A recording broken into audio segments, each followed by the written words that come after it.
everybody, it's Calxiyn and Hunter here. If you guys enjoyed this video, remember that you guys should become patrons over on Patreon if you guys want to support the channel and come talk with us and all of that sort of stuff. So anyway, we are going to be talking about Nomad of Nowhere. This is our analysis video, or our talking about video. Not much to analyze this episode, but like it seemed to went to like an emotional high point with like Jesus. Toph and Scout. I like, can see why quickly. the hiatus wasn't intentional now. Like, I don't know if they meant to do that just because, like, it would flow better if she got hurt and then there would have been that as the, you know what I mean? Has there been, like, rumors that it was the creator left, so I'm guessing the the creator of the show was also a voice of someone from Camp and they left the company, so I'm guessing that caused something. I'm guessing, right?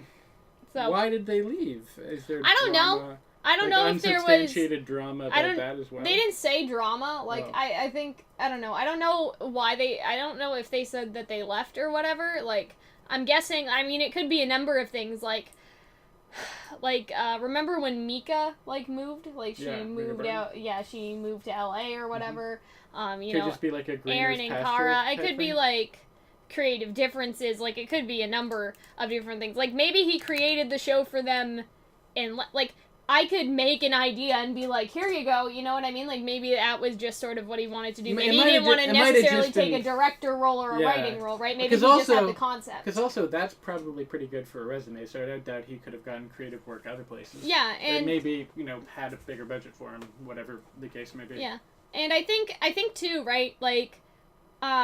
This wasn't as big a deal than like a lot of people leaving RWBY. Like Shane Newman or whatever, because he had a letter and I don't know. I mean, we weren't around there. I mean, you were in the fandom, but we weren't making videos back then, so that wasn't something that we really looked into too much. I don't think. You know what I mean? Like in terms of making a video about it and talking about it, but I think in this situation it could be like if you guys don't know, I used to do like freelance work, right? Like somebody would pay me to make the idea and then they'd take credit for, right? Obviously for writing. So obviously this guy is still the creator and he's still getting his credit in terms of creating the show, but sometimes people just want somebody else to make their ideas for them, if that makes sense. And I don't mean that in like a lazy way or anything, like I don't think it's sort of like that, but I think that like you want channel art but you can't make the channel exactly, so I pay somebody else. Like I have a vague idea, right, of what I want, but even like my channel artist, actually the art may be all set up by the time you guys see this video, I'm not sure yet, but like, she was like, so what pose do you want? And I'm like, God, like, I don't know, I trust you, just, like, do a winky face and a smile and whatever pose works like that. Okay. Like, maybe a little of this, like, I don't know. So anime it up. It's just kind of that sort of similar concept, like, maybe he made the show but had no intention of sticking around, you know what I mean? Because what if he gave them a beginning, middle, and end and just said, here, like, there you go, you know what I mean? Like, he could have written everything out as far as it'll go, and it could be, like, done, and then they're just making it, right? There's so many possibilities, but anyway. Because it's what they do that when you're pitching a pilot, like, what does episode 100 look like? Exactly. So I don't, also, he seems to have had enough foresight to be like, it's a race of people, like Toph's race of people, and also, like, the 4 governors, and yeah, there seems to be a lot going on in that show that has been planned out very well. So I think they should be fine. To talk about, this episode was a bit more, I guess, emotional than plot-based, because last time we got all this heavy plot information, right? But this time it's really about sort of Scout and Toph's relationship, and also, again, showing off the Nomad that Toph even says, like, there's a rumor that you care about people, right? Like, that's something that sort of, how do I say this? This is something that sort of comes back, I guess. Like, it keeps reoccurring that when he does good deeds, he seems to get more magic or whatever. Like, I had not noticed that. Yeah, he glows in his chest, right? I was sort of thinking, like, they say he'll bring a great darkness onto the world, but I wonder, okay, so this is really random, but in Spider Riders, when Hunter Steele goes into the inner world... I'm sorry, what is that character's name? Hunter Steele. Hunter Steele. Hunter Steele. I feel like if I googled it, hero... Name generator.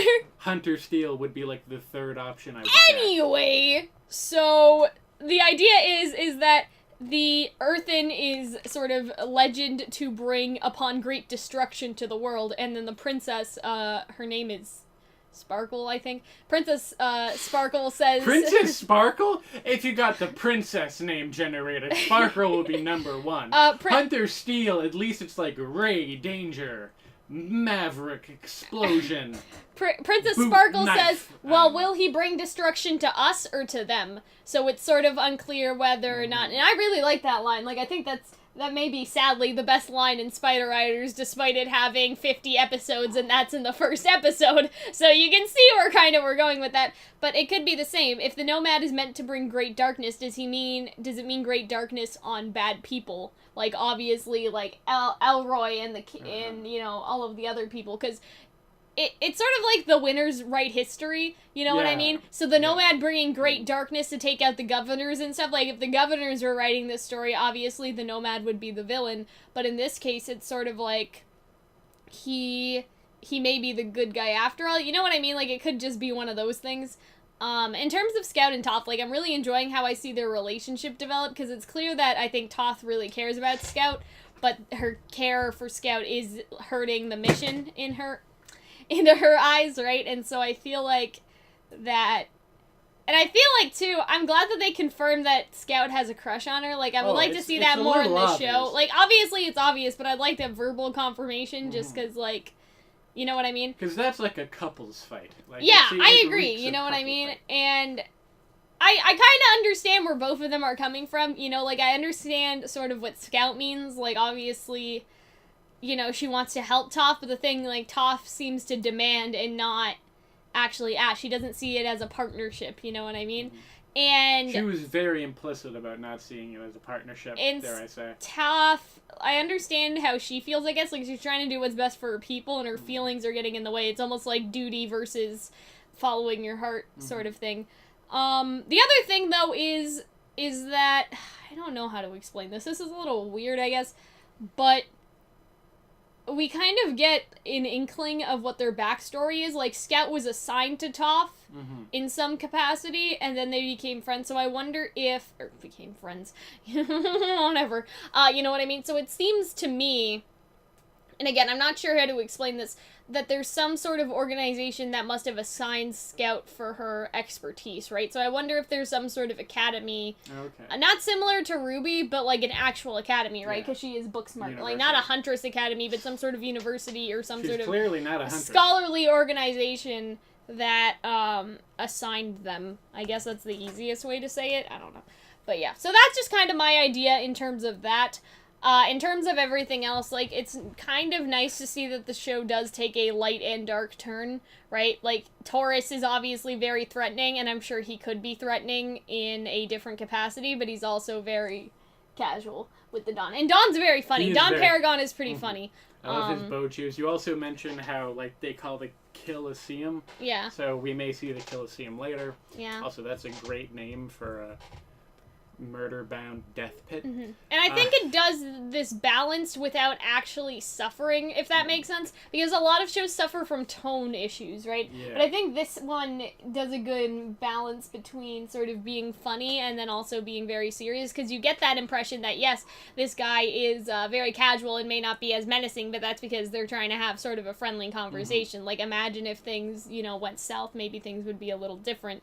You know what I mean? Also, like, dropping the egg over the cliff, like, that's pretty dark. Like, that is, you are literally, like, throwing a baby, even if it is a baby animal, you're throwing a baby off a ledge. You know what I mean? Like, that's not... They mentioned, we don't see him in this episode, but they say, like, my best champion has come here.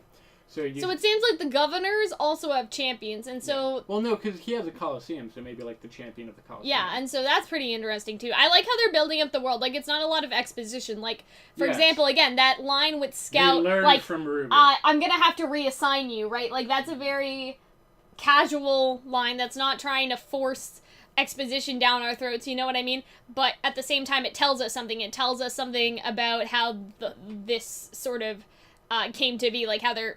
partnership. She doesn't like it when you call it them partners or whatever, but it sort of shows us, it gives us more of an idea, basically, all in that one sentence. Like, I have to reassign you. That tells us she was assigned by someone, she was assigned probably for scholarly merits, and that there may be other people in the world that are similar to Toph that are also being assigned in other locations to find the Nomad or find magic, do whatever.